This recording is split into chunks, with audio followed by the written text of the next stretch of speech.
Citoyennes, citoyens, bonjour et bienvenue dans Dernières Nouvelles des Étoiles. Les trous noirs sont des objets fascinants et incroyablement difficiles à appréhender. En leur cœur se trouve une singularité, un point de densité infinie, où toutes les lois de la physique semblent venir se briser. Autour de cette singularité s'étend un horizon des événements, une frontière en deçà de laquelle rien ne peut ressortir du trou noir, pas même la lumière. La relativité générale décrit ces objets de manière relativement simple. Elle leur donne 3 grandeurs, une masse, une charge électrique et un spin, c'est-à-dire une rotation.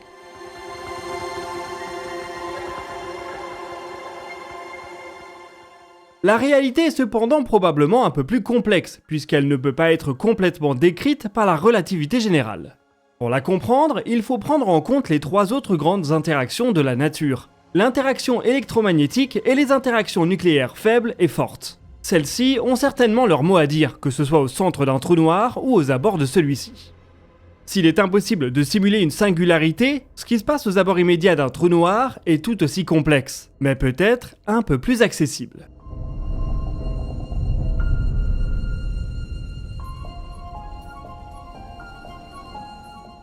La relativité générale nous dit qu'un trou noir en rotation entraîne l'espace-temps autour de lui, créant une sorte de vortex ou de tornade d'espace-temps si on cherche une analogie. Dans ce milieu extrêmement perturbé, la mécanique quantique, le cadre qui décrit les 3 autres interactions fondamentales, doit être prise en compte pour décrire exactement ce qu'il se passe. Cela est pourtant aujourd'hui un problème presque impossible à résoudre. Pour trouver de nouvelles pistes, on peut parfois se tourner vers des expériences analogues, des milieux créés en laboratoire qui se rapprochent des conditions qui nous intéressent. C'est ce qu'un groupe de chercheurs vient de faire en créant ce qu'ils appellent une tornade quantique. Ils sont partis d'un gaz, l'hélium, qu'ils ont liquéfié et refroidi à quelques degrés seulement du zéro absolu. Dans ces conditions, l'hélium devient superfluide. Sa viscosité s'approche de zéro, il ne connaît presque plus aucune friction. Dans cet état, l'hélium présente ce qu'on appelle des vortex quantiques, des petits tourbillons qui viennent altérer leur superfluidité. Pour leur expérience, les chercheurs sont parvenus à confiner des dizaines de milliers de vortex quantiques, dans une formation qui ressemble à une tornade. L'objet final formerait ainsi un très bon analogue des conditions qu'on trouve aux abords immédiats d'un trou noir. L'équipe qui a pu mettre au point cette expérience espère qu'elle pourra servir à supporter la physique des trous noirs, et même l'étude des comportements quantiques dans des espaces-temps très courbés en général. Ils espèrent ainsi pouvoir observer si des comportements prévus dans différents modèles se produisent ou non dans leur expérience.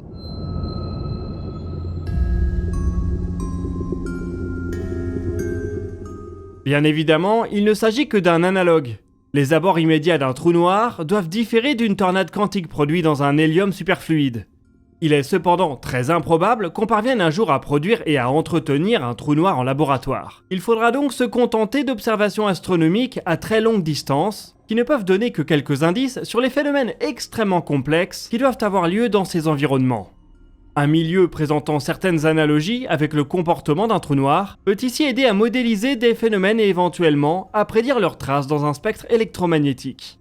Il pourrait ainsi devenir possible de les confirmer via des télescopes pour démêler ainsi ce qu'il se passe dans ces milieux si extrêmes. Cela pourrait également offrir des pistes pour les théories qui tentent d'unifier la gravitation aux 3 autres interactions fondamentales.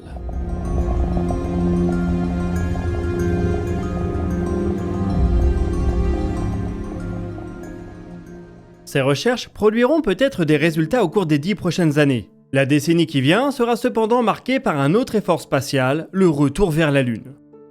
Voilà 20 ans que la Chine se prépare à envoyer des humains vers la surface de notre satellite. Pékin a déroulé un programme d'exploration exemplaire qui va connaître une nouvelle étape cette année avec la mission Chang'e 6. Il s'agira d'une mission de retour d'échantillons qui se déroulera sur la face cachée de notre satellite à proximité du pôle Sud. Pour communiquer avec la face cachée de la Lune, on ne peut pas se reposer sur des antennes placées uniquement sur Terre, puisqu'il n'y a jamais de ligne directe entre les 2 régions.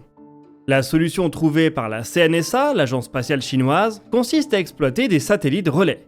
La mission de Chang'e 4, également tirée vers la face cachée de la Lune, faisait ainsi transiter ces informations via un satellite de télécommunication placé au niveau du point de Lagrange L2 du système Terre-Lune. Pour Chang'e 6, la Chine va donc déployer un nouveau satellite relais, Keqiao 2, mais sur une orbite différente. Plutôt que de le placer au niveau du L2, il sera en orbite lunaire. Cette orbite est évidemment optimisée pour maximiser le débit entre la face cachette de la Lune et la Terre. Contrairement à Chang'e 4, Chang'e 6 n'a pas pour vocation de rester longtemps sur place. La sonde redécollera une fois ses échantillons prélevés. On ne sait pas encore exactement quand Chang'e 6 décollera, probablement au cours de l'été. Qiuqiao 2, le satellite relais, vient pour sa part de prendre son envol. Il a été lancé le 19 mars avec succès par une fusée Longue Marche 8. Il doit s'insérer sur une orbite lunaire très elliptique avec un apoastre de 16 000 km et un périastre de seulement 200 km. La Chine en a profité pour lancer deux autres petits satellites, Tiandu 1 et 2, qui constituent des démonstrateurs de technologie pour une constellation lunaire de télécommunications et de navigation.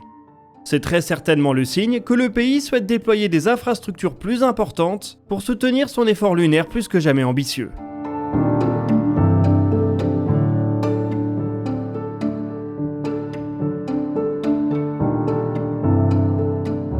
Côté infrastructure, le camp occidental est un peu moins avancé, mais garde des ambitions fortes.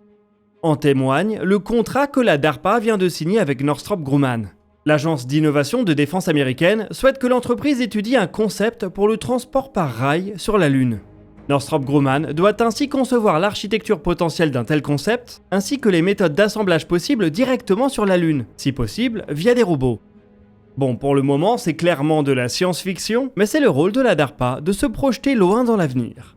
On peut imaginer un futur pas si lointain, dans quelques décennies, où les installations permanentes à la surface de la Lune seront nombreuses. Dans ce scénario, on peut également imaginer que le transport de ressources locales, de matériaux de construction ou même de passagers connaîtrait des besoins importants. Une sorte de rail lunaire trouverait alors son utilité. Il bénéficierait d'une gravité réduite, ce qui aiderait par exemple à passer au-dessus des collines sans creuser de tunnels. La poussière lunaire, en revanche, promet d'être un véritable défi pour de telles applications. On espère donc que d'ici quelques mois, Northrop Grumman va rendre son concept public et qu'on pourra éplucher les bonnes idées qui s'y trouvent.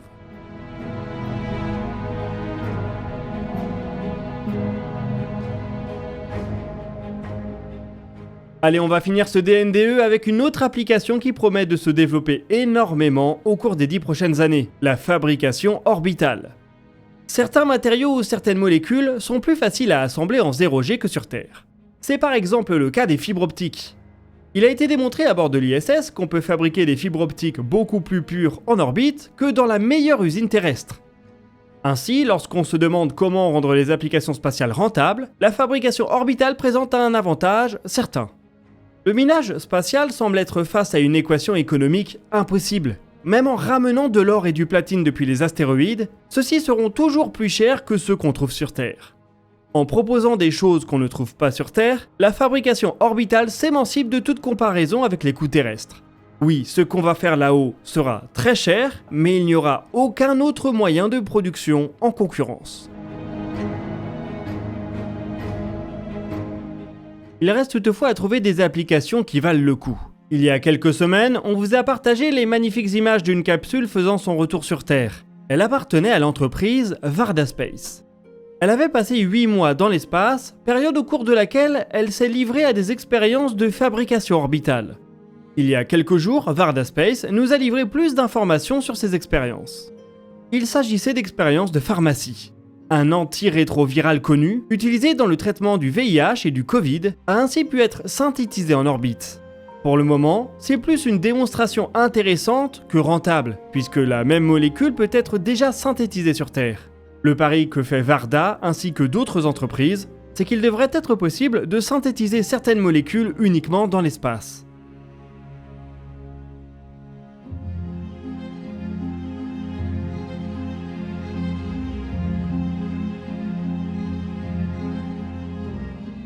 Si ces molécules permettent des traitements révolutionnaires, elles pourraient s'arracher à prix d'or, puisqu'elles seront forcément très rares. On peut bien entendu espérer que par la suite, des usines bien plus massives pourraient apporter ces traitements au plus grand nombre. Encore une application pour laquelle un Starship se montrerait particulièrement utile. En Europe également, ces réflexions font leur chemin. Lors du dernier DNDE Live, on a découvert un peu par hasard l'entreprise allemande Atmos. Elle semble être en partenariat avec RFA pour développer un système de bouclier thermique gonflable pour leurs vaisseaux cargo. Lorsqu'on visite leur site web, on constate cependant qu'Atmos souhaite aussi développer des systèmes bien plus petits, capables d'envoyer et de ramener une centaine de kilos en orbite.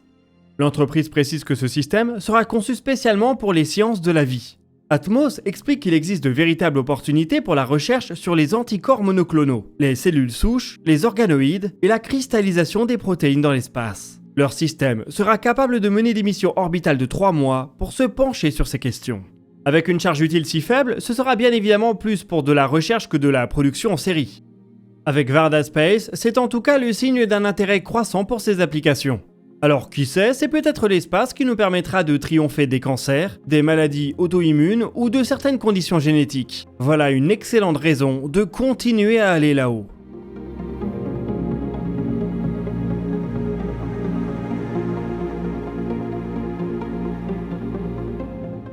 Et nous voici arrivés au bout de cet épisode de Dernière Nouvelle des Étoiles. L'émission continue en live jeudi à 10h avec Maxime, le lien pour y assister est en description. N'hésitez pas à partager vos questions et vos remarques dans les commentaires, nous y répondrons dans une prochaine vidéo.